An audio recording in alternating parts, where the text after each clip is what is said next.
بسم اللہ الرحمن الرحیم۔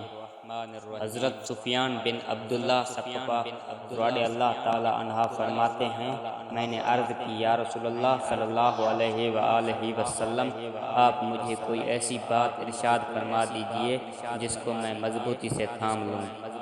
آپ صلی اللہ علیہ وآلہ وسلم نے فرمایا، تم کہو میرا رب اللہ ہے، پھر اس پر ثابت قدم ہو جاؤ۔ آپ فرماتے ہیں، میں نے کہا یا رسول اللہ صلی اللہ علیہ وآلہ وسلم، مجھے سب سے زیادہ کس چیز کی احتیاط کرنی چاہیے؟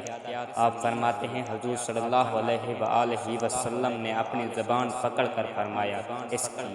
حضرت عبداللہ بن عمر رضی اللہ تعالی عنہما فرماتے ہیں کہ نبی اکرم صلی اللہ علیہ وآلہ وسلم نے ارشاد فرمایا، چار چیزیں ایسی ہیں کہ اگر وہ تیری ذات میں موجود ہوں تو ساری دنیا بھی تجھے نہ ملے تب بھی تجھے کوئی نقصان نہیں۔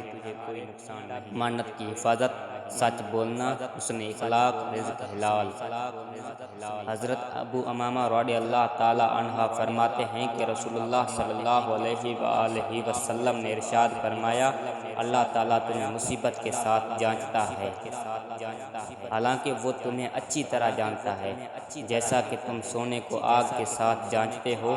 کچھ لوگ ایسے ہیں جو اللہ تعالیٰ کی آزمائش سے اس طرح نکل آتے ہیں جیسے خالص سونا۔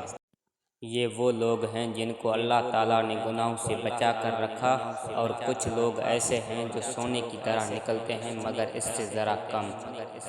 یہ وہ لوگ ہیں جو شک و شبہات میں مبتلا ہوئے، کچھ لوگ کالے سونے کی طرح نکلتے ہیں۔ یہ وہ شخص ہیں جو فتنے میں مبتلا ہو گئے۔